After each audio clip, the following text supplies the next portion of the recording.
ये सारा समय गपशप कह लीजिए, मूवीज़ कह लीजिए, क्रिकेट कह लीजिए, फालतू की गॉसिप्स कह लीजिए, इस तरीके से सारा समय बीतता गया। 1 नंबर या 2 नंबर या 0 नंबर पेपर्स में आए होंगे। आई wrote in my paper that next year I will qualify. आपके सामने आपका लक्ष्य डिफाइंड है। यहाँ पे लाख बच्चे बैठे हैं, 10 लाख बच्चे बैठे हैं, क्या फर्क पड़ता है? आप 60% लाइए ना, आप 70% लाइए, आपका सिलेक्शन सुनिश्चित है। छठ के आसपास आप कह सकते हैं कि मेरी एक रब श्रीकांत की एक पुनर्जन्म सी हुई। अब श्रीकांत का होगल बटे था, हम नियो के हो जाए। तो मेरे सिलेक्शन से मेरे दोस्तों को ये उम्मीद जगी कि भाई श्रीकांत का हो गया तो उनका भी हो सकता है। एक बड़ा अजीब सा एक दूसरे दोस्त ने रिमार्क दिया मुझे कांग्रेचुलेट करते हुए कि यार इस बार का रिजल्ट जो है बड़ा अजीब है, जिनका होना था उनका नहीं हुआ है, जिनका नहीं होना था उनका हो गया है। दोस्तों, छात्रों, मेरा नाम श्रीकांत कुमार है। फिलहाल मैं फिटजी के इस दिल्ली सेंटर पे सेंटर हेड के रूप में काम कर रहा हूँ। मैंने 1984 में IIT-JEE क्रैक किया था। उसके बाद बीटेक मैंने IIT-BHU से किया। पहले वो IIT-BHU था, अभी उसे IIT-BHU कहते हैं। मैंने इलेक्ट्रिकल डिपार्टमेंट से वहाँ से बीटेक की। उसके बाद कैंपस के थ्रू मुझे इंडियन एयरलाइंस में जॉब मिला। वहाँ पर बॉम्बे में जब मैं अपनी इंडियन एयरलाइंस की जॉब को जब मैंने ज्वाइन किया तो शुरू के ही 2-3 हफ्ते में मुझे ये लग गया कि भाई this is not my cup of tea. After that okay I decided not to continue with that. उसको छोड़ा। उसको छोड़ने के बाद जब दिल्ली में अपने दोस्तों के साथ ऐसे ही जो बचा हुआ टाइम था आगे की जर्नी शुरू करने के पहले अपने दोस्तों के साथ समय बिताने आया, तो वहाँ पर पॉकेट खर्च के लिए मैंने ट्यूशन करनी शुरू की। और तब मेरा ट्यूशन के साथ या टीचिंग के साथ आप कह सकते हैं, खास करके फिजिक्स टीचिंग के साथ मेरा जो एक लगाव है, जुड़ाव है, वो शुरू हुआ। वो आज भी कंटिन्यूड है। 10th तक की यदि आप मेरी बैकग्राउंड देखेंगे तो एक तरीके से कहा जा सकता है कि काफ़ी सही बैकग्राउंड थी। क्लास में अपने सेक्शन में मेरी ऊपर के 2-3 छात्रों के बीच में रैंक रहती थी। एक जनरल असेसमेंट के तौर पे आप कह सकते थे कि मैं एक ठीक-ठाक छात्र था। लेकिन 11th और 12th में आते ही जो गाड़ी थी वो पटरी से आप कह सकते हैं कि पूरी की पूरी उतर गई। 11th और 12th में पढ़ाई से कोई खास नाता नहीं रहा। तो मैंने बस देखा जाए तो पढ़ाई के नाम पे या सपोर्ट के नाम पे मैंने जो उस समय का प्रचलन था, जो बच्चे करते थे, मैंने भी वही किया। मैंने फिजिक्स की ट्यूशन ली, ग्रुप ट्यूशन होती थी, केमिस्ट्री की ली और इसके अलावा मेरी पढ़ाई कुछ खास नहीं हुई। बाकी सारा समय गपशप कह लीजिए, मूवीज़ कह लीजिए, क्रिकेट कह लीजिए, फालतू की गॉसिप्स कह लीजिए, इस तरीके से सारा समय बीतता गया और फिर आ गया हमारा 12th का एग्ज़ाम। उस समय उसे इंटरमीडिएट ऑफ साइंस कहते थे। इस 12th के एग्ज़ाम में मेरे कुछ 66 या 67% के आसपास मार्क्स थे। और मेरे दोस्तों ने, क्योंकि देखिए उस समय मैक्सिमम डिसीजंस जो होती थी वो दोस्तों की वजह से होती थी। दोस्त जो कर रहा है हमें भी वही करना है। तो हमारे कुछ दोस्त थे, उन्होंने IIT-JEE का फॉर्म भरा, मैंने भी भरा, मैंने भी एग्ज़ाम दिया। उसमें आप समझ सकते हैं कि मेरी क्या स्थिति रही होगी। मतलब मैं यदि अनुमान लगाऊं तो शायद 1 नंबर या 2 नंबर या 0 नंबर पेपर्स में आए होंगे, हर पेपर्स में। उस समय 4 पेपर्स हुआ करते थे, physics, chemistry, maths and English. But पता नहीं क्या हुआ, ये जो चौथा पेपर था इंग्लिश का, जो क्वालिफाइंग नेचर का था, उस पेपर के समय पे कुछ ग्लानि हुई, शर्म महसूस हुई, ईगो हर्ट हुआ। क्या हुआ ये नहीं कह सकते हैं, but somehow I wrote in my paper that next year I will qualify. So that is first thing which I remember, which आप कह सकते हैं कि IIT के डायरेक्शन में एक तरीके से मेरी सोच या मेरे अंदर जो थोड़ी सी चिंगारी थी वो शायद जगी। लेकिन खैर वो चिंगारी जगी भी और आप कह सकते हैं कि बुझ भी गई। 2-3 महीने फिर आए गए हो गए। मेरा एक दोस्त जो कि पहले ही अटेम्प्ट में क्वालिफाई कर चुका था, तपन मजूमदार, उसने IIT कानपुर में इलेक्ट्रिकल लिया था। वो छुट्टियों में मुझे लगता है कि अगस्त-सितंबर के आसपास आया हुआ था पटना। तो मेरी एक मुलाकात जब उससे हुई और बातचीत हो रही थी, उसी बातचीत में पता नहीं क्या हुआ, उसके मुंह से निकला कि श्रीकांत तू तैयारी कर, तेरा हो जाएगा। अब आप जो कह लें, एक तो ये बच्चा IIT कर चुका था, IIT कानपुर में पढ़ रहा था, हम लोगों की नज़र में उसकी एक अलग इमेज थी, अलग छवि थी। और उस बच्चे के मुंह से स्टेटमेंट आना, शायद आप कह सकते हैं कि IIT-JEE के डायरेक्शन में जो दूसरा मुझे एक बूस्ट मिला, आप कह सकते हैं कि शायद यहाँ से मिला। उसने एक और सुझाव दी मुझे उस टाइम पे। एक कॉरेस्पॉन्डेंस कोर्स था, अग्रवाल क्लासेस, एंड काफ़ी पॉपुलर कॉरेस्पॉन्डेंस कोर्स था। और आप कह सकते हैं कि उस समय यदि टोटल 1500-1600 बच्चों का सिलेक्शन यदि आईटी जेईई में होता था आउट ऑफ 50-60,000 स्टूडेंट्स जो अपीयर होते थे, सो उन 1500-1600 बच्चों में से कम 600-700 बच्चे तो अग्रवाल क्लासेस के ही होते थे। तो मेरे दोस्त ने, तपन मजुमदार ने मुझे सुझाव दिया कि श्रीकांत, तू अग्रवाल क्लासेस का जो कॉरेस्पॉन्डेंस कोर्स है वो कर ले। उसके कहने पे मैंने वो भी कर लिया। कुछ 600-700 रुपये लगे होंगे और उसके पैकेट्स, कॉरेस्पॉन्डेंस कोर्स था तो उसके पैकेट्स बाय पोस्ट मुझे आने लगे। बट पैकेट्स आने लगे, घर में रखे रहते थे, उधर ध्यान भी नहीं जाता था। कभी मूड हुआ तो बस नज़र उठाकर देख लिया और ऐसा करते-करते 1-2 महीने और निकल गए। तो बात हो रही है 1983 की और अब समय आ गया नवंबर का। बिहार में छठ का एक पर्व होता है, आप लोग जानते होंगे। छठ के आसपास आप कह सकते हैं कि मेरी एक मतलब श्रीकांत की एक पुनर्जन्म सी हुई। अचानक एक नई एनर्जी आई, इंटेंसिटी हुआ, क्वेश्चंस को सॉल्व करने में कुछ अजीब सा आनंद आने लगा और खास करके फिजिक्स के क्वेश्चंस में। और उसके बाद जो मेरे लेसन्स जो मैं इवैल्यूएशन के लिए भेजता था उसमें आई यूज्ड टू गेट आप कह A grade, mostly A plus आने लगा। तो यहाँ पर आप कह सकते हैं कि थोड़ा सा मोटिवेशन जो था वो रहा।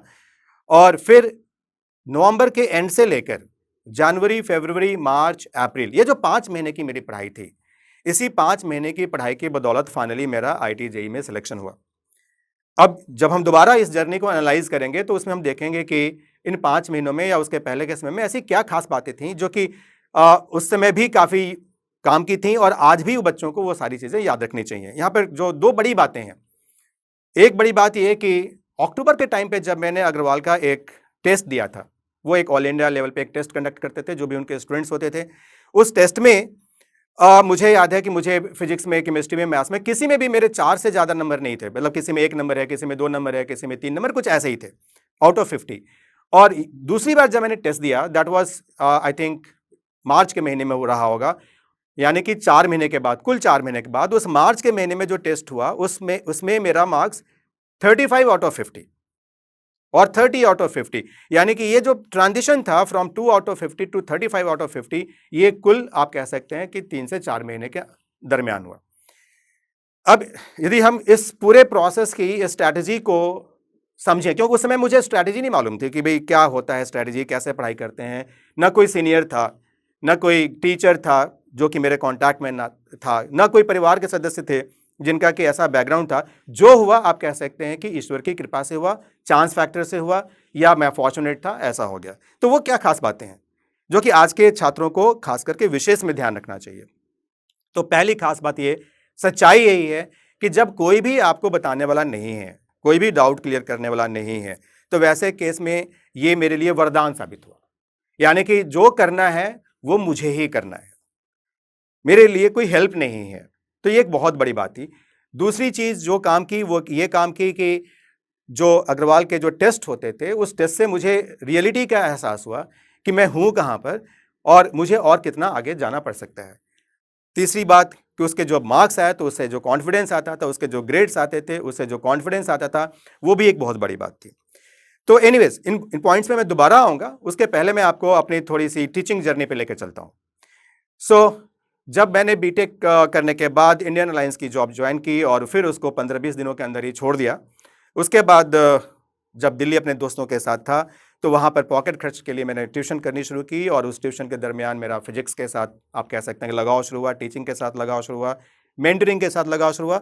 1996 में मैंने फिटजी ज्वाइन की और आज भी मैं फिटजी के साथ काम कर रहा हूँ। फिलहाल मैं फिटजी के इस दिल्ली सेंटर का सेंटर हेड हूँ। तो पिछले इन 30 सालों की जर्नी में जो मेरी टीचिंग की जर्नी रही, इसमें काफ़ी सारे छात्रों को पढ़ाया। बहुत सारे छात्र उसमें से सिंगल डिजिट रैंक्स भी लाए, 100 के अंदर आए, 1000 के अंदर आए। तो खैर ये संख्या मतलब इतनी ज़्यादा है कि मैं उसको फिर अभी एग्जैक्ट नंबर या काउंट करके या उसके बारे में कोई एस्टिमेट नहीं बता सकता हूँ। लेकिन इन सब के बीच में मेरा जो अनुभव है, वो अनुभव वही सबसे बड़ी मेरी पूंजी है। अब उन अनुभवों में मैं एक और अनुभव को जोड़ूंगा। मेरी 2 बेटियां हैं और दोनों ने आईटी दिल्ली से ग्रेजुएशन की। एक ने 2012 में क्वालिफाई किया आईटी जेईई, दूसरे ने 2016 में क्वालिफाई किया आईटी जेईई। दोनों ने आईटी दिल्ली से ग्रेजुएशन की। दोनों आज के समय में अपने अपने फील्ड में दोनों सेटल हैं। बट इन दोनों के अनुभवों से कुछ खास बातें हैं, है ना, जो कि मैं आपको बताना चाहूँगा।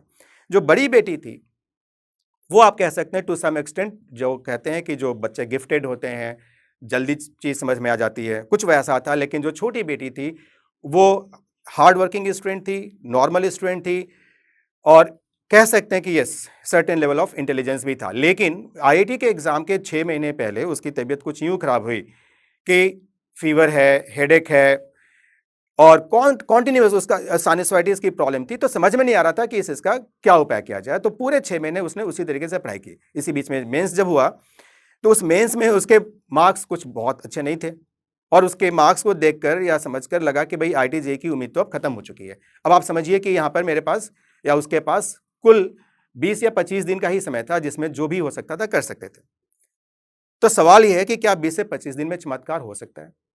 तो चूंकि मेरे साथ ये चमत्कार हो चुका था, आप कह सकते हैं, मैंने जब अपने टाइम पे 4 महीने में 5 महीने में ये देखा कि मैं 2 आउट ऑफ 50 से 35 आउट ऑफ 50 पे जा सकता हूं, तो क्या यह संभव नहीं है कि 25 दिन में मेरी बेटी भी कुछ ऐसा कर पाए? तो हमने हिम्मत नहीं छोड़ी, है ना? कोशिश की, सोचा कि एक्सेलरेटेड लर्निंग कैसे हो सकती है, हम 20 दिनों में किस तरीके से पढ़ाई करें कि हम उसमें 6 महीने का या 1 साल का आउटपुट निकाल सकते हैं। सोचा, स्ट्रैटेजी बनाई, मेहनत की, नतीजा निकला and she got a very good rank.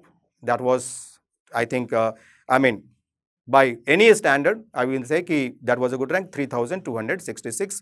She took biotechnology in IIT Delhi and she graduated from there. So मैंने जितनी भी बच्चों की जर्नी देखी है, इस पूरी जर्नी में खास करके ये जर्नी मेरे लिए बहुत यादगार रहती है। इससे मैंने बहुत कुछ सीखा। सबसे बड़ी बात कि हर बच्चे के लिए, है ना, एक उम्मीद की किरण आप बन सकते हो। हर बच्चे की स्ट्रैटेजी के थ्रू एक एक्सेलरेटेड लर्निंग हो सकती है। अब यहां पर जो बच्चे आज के समय में स्ट्रगल करते हैं, लाखों छात्र हैं और there are so many resources. यदि आप बुक्स की बात करें, इंस्टीट्यूट्स की बात करें, टीचर्स की बात करें, यूट्यूब चैनल्स की बात करें, रिसोर्सेज की कमी नहीं है। बच्चे कंफ्यूज्ड हैं कि मेरे लिए ये सही है, मुझे ये करना चाहिए, क्या करना चाहिए।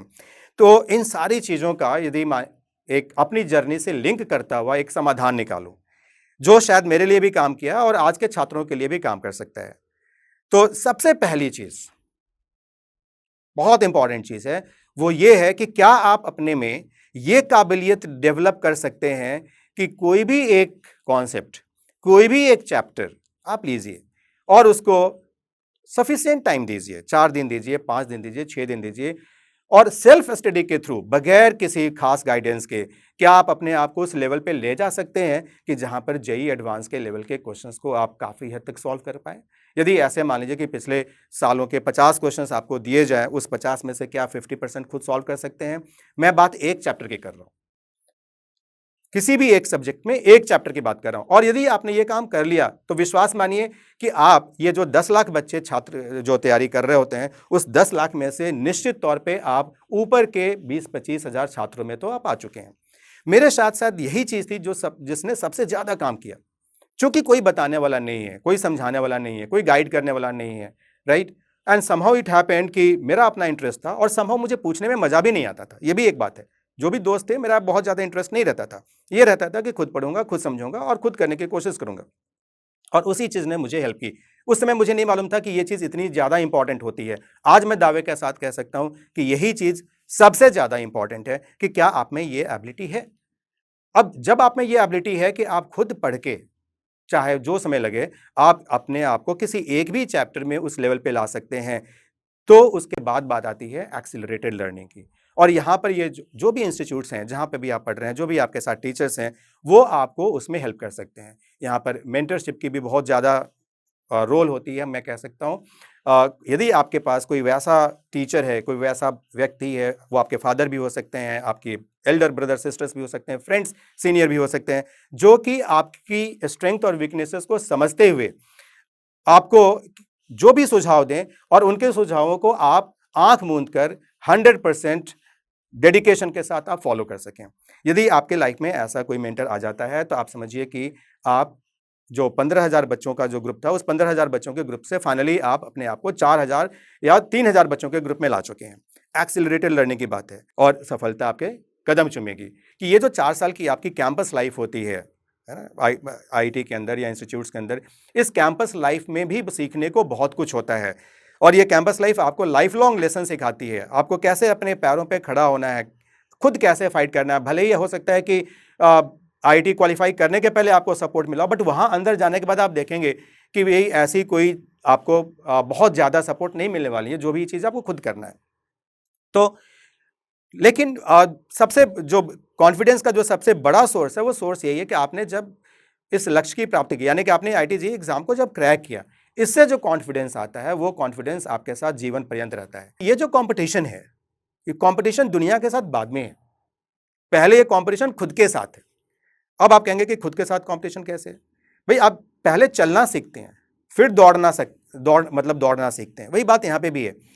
खुद के साथ कंपटीशन का मतलब ये है कि जब आप तैयारी शुरू करते हैं और मान लीजिए कि आपको मतलब लगता है कि यार मतलब जेईई एडवांस के सिचुएशन के हिसाब से या जेईई मेंस के सिचुएशन के हिसाब से तो मैं तो 10% मार्क्स भी नहीं ला सकता हूँ, एक सब्जेक्ट के बेसिक्स भी सॉल्व नहीं कर सकता, बेसिक्स ही समझ में नहीं आ रहे हैं, राइट? तो यहाँ पर आपको खुद से कम्पीट करना है, आपको उसको अपने आप को उस लेवल पे लाना है। और एक और चीज़ आप देखिएगा, पिछले 30 सालों में या 40 सालों में, जब से ये आईआईटी की संस्था है और जब से एंट्रेंस एग्जाम है, आप देखेंगे कि शायद ही कभी ऐसा हुआ होगा, मेरी नज़र में तो ऐसा कभी नहीं हुआ होगा कि किसी स्टूडेंट ने 60% मार्क्स लाए होंगे, ठीक है, और इंडिविजुअल कट ऑफ को क्रॉस किया होगा, जो कि शायद कभी 10% रहता है, कभी 5% रहता है। उस इंडिविजुअल कट ऑफ को क्रॉस किया होगा, 60% मार्क्स लाया होगा और उसने आईआईटी जेईई क्रैक नहीं किया होगा या जेईई एडवांस क्रैक नहीं किया होगा।